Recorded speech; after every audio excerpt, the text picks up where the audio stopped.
애들 책상에 앉아있어가지고 공 전달하는 그림. 그림 한번 보면은 공 전달하는 방법이 세 가지가 있는데 첫 번째는 뒤에 있는 사람이 앞에 있는 사람한테 하나하나 전달하는 거야. 첫 번째 이제 한 명 한 명 전달을 다 해주는 방법 한 가지. 두 번째 방법은 맨 뒤에 있는 사람이 공을 던져가지고 맨 앞에 있는 사람한테 전달하는 거야. 이게 두 번째 방법. 세 번째 방법은 공을 직접 들고 이동하는 거야. 맨 뒷사람이 공을 들고 맨 앞까지 달려와가지고 맨 앞 사람한테 공을 주는 거야. 이렇게 전달 방법 세 가지가 있는데 이거를 생각하면서 옆에 열 전달 방법을 볼게요. 자, 열을 이동하는 방식에는 첫 번째 전도라는 방식이 있어요. 전도.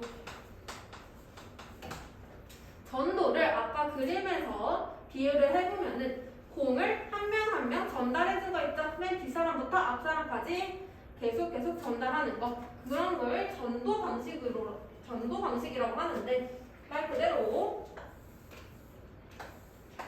고체 물질들은 입자들이 빽빽하게 이렇게 되어 있어. 그래서 입자들이 빽빽한 상태에서 열이 이동하는 게 전도 방식이야. 그러면은 전도 방식은 보통 고체에서 일어나겠죠. 고체에서. 액체나 기체는 대류나 복사의 방법을 이용하게 되고 고체 같은 경우에서 전도의 방식이 잘 일어나게 돼요. 그러면은 이제 이 입자들이 열을 전달하는 거야. 앞으로 계속. 얘도 전달하고 얘도 앞으로 전달하고 얘도 앞으로 전달하고 이런 식으로 전달해주는 거를 전도 방식이라고 합니다. 그래서 전도란 물질을 이루는 입자들의 운동이 이웃한 입자로 전달되어서 열이 이동하는 방식이다. 근데 여기서 열이 전도가 이동할 건데 전도돼서 이동을 할 건데 열이 전도되는 정도가 물질마다 달라요. 전도가 빨리 되는 물질이 있고 전도가 느리게 되는 물질이 있어. 그래서 어느 정도로 빨리 되냐 그거를 전도도라고 얘기를 하는데 보통 예시로 나오는 게 책에 나와 있는 것처럼 의자가 있는데 한 개는 금속 막대로 이루어진 의자가 있고 한 개는 나무 의자가 있는 거야. 그러면 우리 겨울철에 어디를 앉으면 더 차갑게 느껴질까? 금속으로 이루어진 의자가 더 차갑게 느껴지겠죠? 그 이유가 바로 전도도가 더 크기 때문이지. 공기가 차가운데 그 공기가 전달될 때 금속에 있는 거는 전도도가 크기 때문에 잘 전달이 돼서 더 차갑게 느껴지는 거야. 반대로 나무는 전도도가 낮으니까 잘 전달이 안 일어나서 차가운 온도가 전달이 안 일어난 거다. 이렇게 보면 되겠죠. 그래서 보통 고체에서 일어나는 방식이 전도예요. 그래서 거기 예시로 뜨거운 국에 넣어둔 숟가락이 점점 뜨거워진다. 숟가락에 있는 입자들을 타고서 올라오는 거죠. 그 다음에 프라이팬은 금속으로 만들고 손잡이는 플라스틱으로 만든다. 아까 금속은 전도도가 높다고 했죠. 그래서 프라이팬은 전도도 높아야지 전체적으로 뜨거워질 거 아니야. 그래서 금속으로 보통 만들게 되고요. 손잡이는 플라스틱으로 전도도가 낮은 걸로. 그래서 플라스틱까지 전달이 안 되도록 그렇게 만들게 되는 거죠. 그래서 고체에서 일어난다. 그러면 보통 전도라고 알고 있으면 됩니다. 그 다음에 두 번째 방식이 대류. 대류 방식을 이해하기 위해서는 우선 물질들의 밀도를 알아야 돼. 밀도는 뭐냐? 밀도는 어떤 물질의 단위 부피당 질량을 밀도라고 얘기해요. 어떤 물질의 단위 부피당 질량을 밀도라고 하고 이 밀도는 물질의 특성이 될 수 있기 때문에 물질마다 고유한 값이다.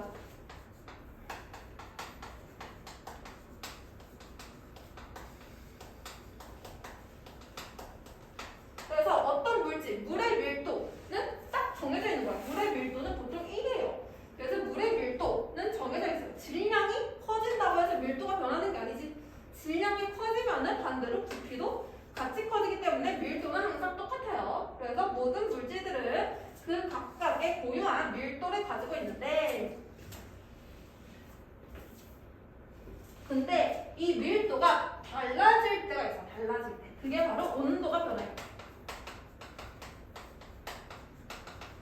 아까 온도가 변하게 되면 온도랑 관련 있는 게 입자 운동이라고 했지. 그러면 온도가 높아진다. 뜨거워진다. 뜨거워지면은 입자 운동이 활발해진다고 했죠.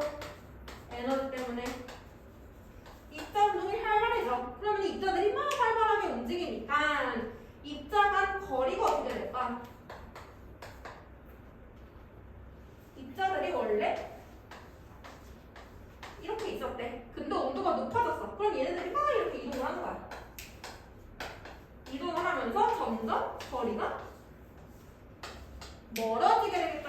입자랑 거리가 증가하게 될 거예요. 그래서 온도가 높아지면 뭐가 바뀌냐면 원래는 이 입자들이 이 정도의 부피 속에 있었는데 근데 온도 높아지니까 입자가 있는 공간이 커졌지.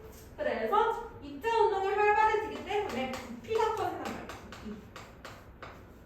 최종적으로 부피가 커지게 돼. 온도가 높아지면 부피가 커지게 될 거고 반대로 온도가 낮아지면 부피가 작아지게 되겠죠. 근데 온도가 달라진다고 해서 질량이 변하는 건 아니잖아. 그래서 질량은 일정해. 얘는 변함이 없어. 그러면 부피가 커지면 분모가 커지니까 반대로 밀도는 작아지겠죠. 부피가 커지면 밀도는 작아지겠죠. 그래서 온도가 높은 물질은 밀도가 작아요. 온도가 높으면은 부피 커짐으로 부피 커지면은 밀도 작아진다. 온도가 높은 물질은 밀도가 작고 온도가 낮은 물질은 밀도가 크다. 그래서 온도에 따라서 밀도가 달라지게 됩니다. 근데 밀도가 큰 거는 같은 부피일 때 질량이 큰 거라고도 얘기할 수 있잖아. 그치?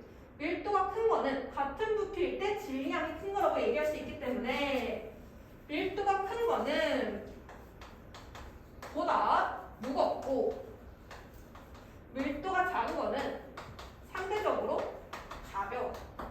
알겠죠? 그래서 밀도가 큰 게 아래로 가라앉게 되고 밀도가 작은 게 위로 뜨게 됩니다.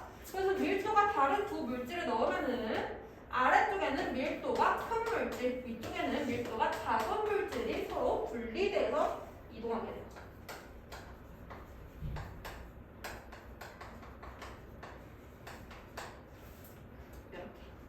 그래서 대류라는 건 뭐냐면 액체나 기체, 이 대류라는 게 밀도에 따라서 이제 움직인다는 거야. 자, 차가운 공기랑 따뜻한 공기를 섞었어. 어떤 게 밀도가 더 크다고? 차가운 공기가 밀도가 더 크다고. 그래서 차가운 공기랑 따뜻한 공기가 만나게 되면은 자연스럽게 차가운 공기는 밀도 크기 때문에 아래로 내려가고 따뜻한 공기는 밀도 작아서 위로 올라가게 돼요. 이렇게 움직이게 되는 거예요, 얘네들이.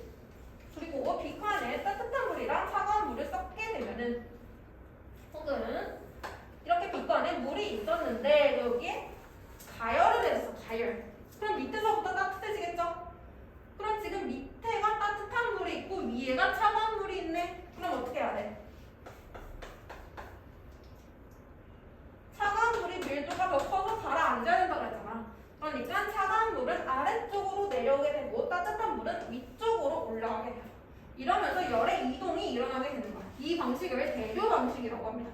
그래서 대류가 일어나는 거는 밀도차가 일어나기 때문이고 이 밀도차는 온도에 의해서 일어나게 된다. 그래서 이렇게 기체나 액체 속에서 보통 일어나게 됩니다. 그래서 대류는 액체나 기체 입자들이 직접 이동을 해서 직접 그 입자가 이동을 해서 열을 전달하는 방법이다. 그래서 예시로는 주전자 아래쪽을 가열하여 물을 끓이면 물이 전체적으로 따뜻해진다. 아래쪽을 가열하면은 따뜻한 물이 위로 올라가고 차가운 물이 아래쪽에 내려오면서 전체적으로 따뜻해진다. 이 얘기하고 있는 거. 그 다음에 또 대류 방식으로 가장 대표적인 게 에어컨이랑 난방기야.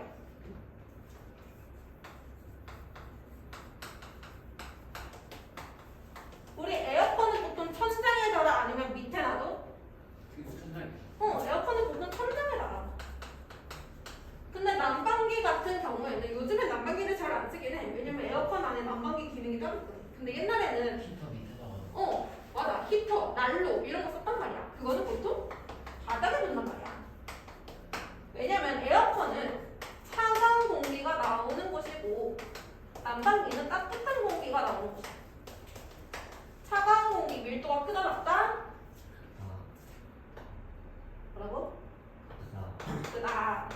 따뜻한 공기는 밀도가 작다. 그래서 에어컨을 만약에 바닥에 놓게 되면은 차가운 공기가 무겁기 때문에 아래쪽에만 있는단 말이야. 그러면은 위에는 계속 뜨겁잖아. 그래서 에어컨을 위에 둠으로써 차가운 공기가 위에서 아래로 내려오면서 전체적으로 다 시원해지라고 위에다 놓고 난방기는 반대로 따뜻한 공기가 위로 올라가면서 전체적으로 따뜻해지라고 아래쪽에 두는 거예요. 이것도 대류 방식을 이용한 전달 방식이다. 이렇게 이해해주면 되겠죠.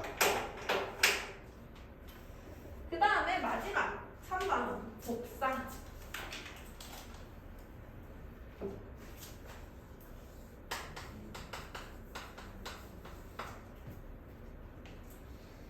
복사는 물질을 이루는 입자의 운동 없이 열이 직접 이동하는 방법이다.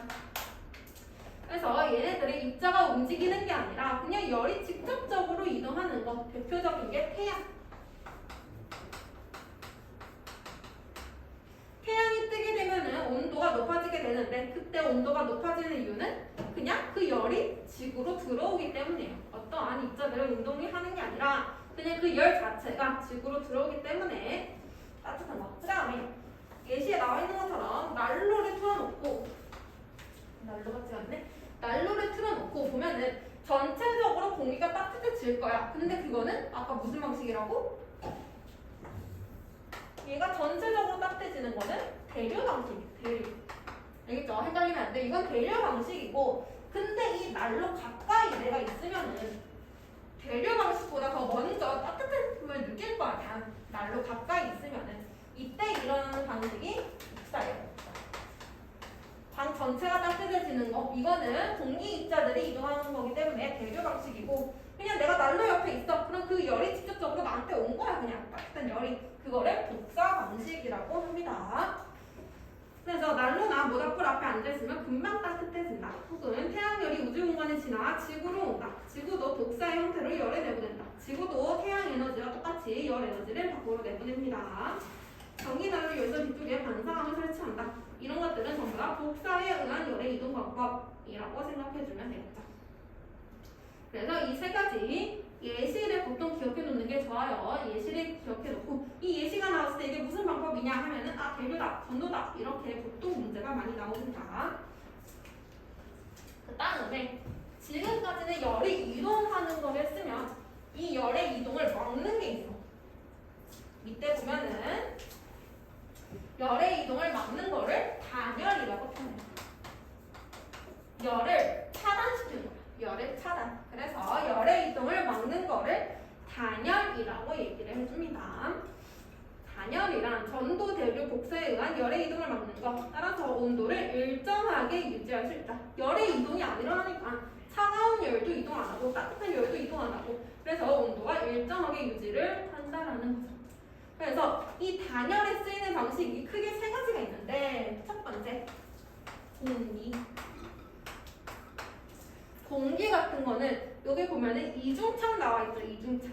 이중창을 보면은 창을 두 개를 설치하는 거야. 하나만 설치하는 게 아니라 창을 두 개를 설치하는 거야. 그러면은 그 창과 창 사이에 공기가 존재하게 된단 말이야. 근데 이 공기가 하는 역할은 아까 고체에서 무슨 열의 이동이 일어나? 전도가 일어날 건데 공기를 둠으로써 그 전도가 못 일어나는 거야. 그냥 창이 하나만 있으면은 바깥이랑 안이랑 이 창 때문에 전도가 일어날 거란 말이야. 고체 때문에. 근데 그 사이에 공기를 넣음으로써 전도가 못 일어나게 막는 거죠. 입자들이 없게. 그래서 공기는 보통 전소의 방식을 막을 때 사용을 하게 됩니다. 그래서 공기를 많이 넣은 거. 솜 아니면 스티로폼. 얘네들은 공기가 많지. 그래서 솜이나 스티로폼을 많이 넣게 되면 공기가 많아서 전도를 막게 돼요. 그 다음에 두 번째, 은박지나 알루미늄 같은 거. 자, 내가 안에 보온병 안에 따뜻한 물을 넣고 얘를 은박지나 알루미늄으로 감쌌어. 그럼 얘 계속 따뜻함을 유지하게 되겠죠. 그 이유는 이 따뜻한 게 바깥쪽으로 나갈 건데 그때는 복사의 방법을 이용해서 나갈 수가 있다. 근데 복사가 일어날 때 알루미늄이나 은박지가 다시 반사시키는 거야. 그 열을 안쪽으로. 그래서 얘가 바깥으로 나가지 못하고 계속 안쪽으로 반사되기 때문에 얘네 두 개는 복사를 막아요.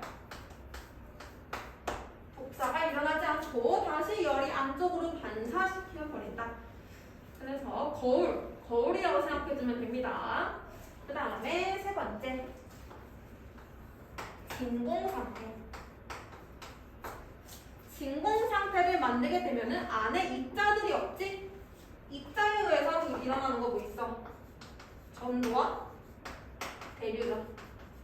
전도와 대류는 입자 운동에 의해서 열이 이동하는 거기 때문에 입자가 없으면 당연히 일어나지 않겠죠. 그래서 진공 상태다라는 거는 입자가 없는 상태이기 때문에 전도와 대류가 일어나지 않습니다. 그래서 보통 이 세 가지 방법을 통해서 단열 효과를 나타내게 되고요. 여기 나와 있는 거 보온병. 보온병은 진공으로 된 이중병. 그래서 진공이니까 전도와 대류에 의한 이동 막는 거. 그 다음에 은도금. 아까 은은 독사에 의한 거 막는다고 했죠. 아까 했고. 그 다음에 이중창의 단열. 이중창은 창과 창 사이에 공기가 채워져 있어서 전도를 막는다. 아까 했습니다.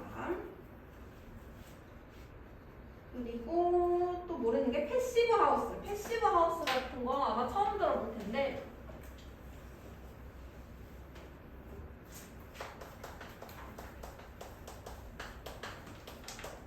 우리가 집 중에서 우리가 사는 집에서 전기 에너지를 사용하지 않으면서 계속 에너지를 공급하는 집들이 있어.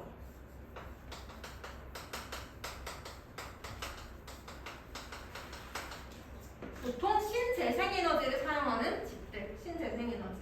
그래서 그 집을 지을 때 사용하는 기술이 있는데 패시브 기술이랑 액티브 기술이 있어요. 패시브, 약간 수동적인 이란 뜻이죠. 수동적인. 액티브, 적극적인. 그래서 패시브 기술은 뭐냐면 우리가 열이 있어. 집 안에 열이 있으면 그 열이 바깥으로 새어나가지 않습니다. 최대한 단열을 하는 거야. 단열. 열이 바깥으로 새어나가지 않고 내가 이 열을 최대한 이용할 수 있도록. 그 다음에 액티브 기술은 열을 막는 게 아니라 열을 생산하는 거야. 다른 화석연료 같은 거를 사용하지 않고 신재생 에너지, 태양광 같은 거 있잖아. 태양광이나 아니면 뭐 수력발전, 풍력발전 이런 것들 있죠. 그런 것들을 이용해서 열을 직접적으로 생산하는 거를 액티브 기술. 그 만들어낸 열을 밖으로 못 나가게 하는 거를 패시브 기술. 그래서 뭐 큰 뜻이 있는 건 아니고 패시브 하우스라고 하면은 그냥 단열 효과를 최대로 만든 집이라고 생각해주면 돼요. 그래서 보통 얘네들도 그냥 이중창으로 만들고 그런 것들, 지금까지 했던 거, 단열 효과 했던 거 그런 것들을 이용해서 만든 집이다 이렇게 생각하면 됩니다. 별거 아니에요. 여기까지 혹시 이해 안 되는 부분 있어요?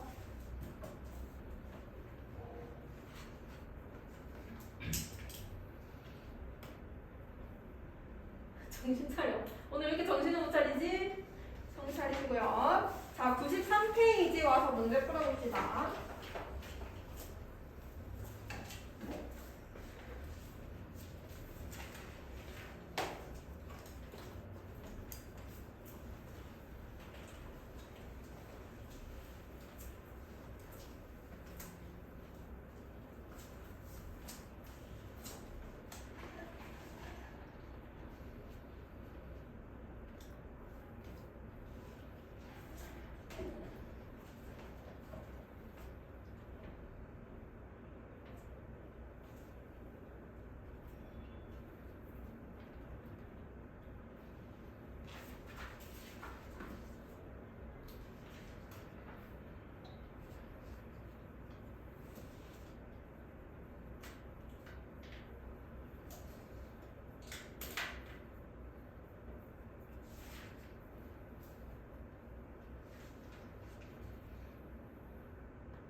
1번에 기억, 전도, 니은, 대류, 디귿, 복사. 니은의 대류 혹은 전도 둘 다 돼요. 기억도. 근데 아래쪽을 가열해서 물을 끓이는 거면 전도 아니야 대류. 9번? 아 8번이 이거요. 대류.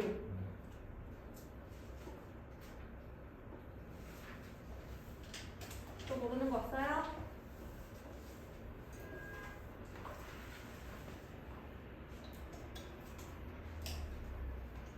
자, 그러면은 95페이지 넘어옵니다. 탐구 자료 봅시다. 1번에 생수통 5개를 준비하여 그중 4개를 각각 비닐, 랩, 종이, 손수건, 알루미늄 포일로 통 전체를 감싸고 접착 테이프나 고무줄로 고정한다. 과정 1에 생수통 4개와 나머지 생수통 1개에 4, 5시 정도의 찬물을 가득 넣는다. 생수통 각각의 온도계를 꽂은 후 입구를 고무차력으로 꽉 막고 20분 동안 온도 변화를 관찰한다. 그래서 보니까 알루미늄 포일로 감싼 생수통의 온도 변화가 가장 작다. 그 얘기는 알루미늄 포일은 공기 중의 열을 받아들이지 않고 생수통의 열을 공기 중으로 잘 방출하지 않는다. 아까 알루미늄은 뭘 막는다고 그랬어? 알루미늄은? 복사. 복사였죠, 복사. 그래서 따라서 아무것도 건조하지 않은 생수통보다 단열이 잘 되어 온도 변화가 작게 나타난다. 라고 되어 있죠. 알루미늄 복사를 막아서 단열한다. 그 얘기하고 있는 거죠. 별거 아닙니다. 자, 95페이지 두 문제밖에 없네요. 1번, 2번.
자, 바로 딴 맞춰봅시다.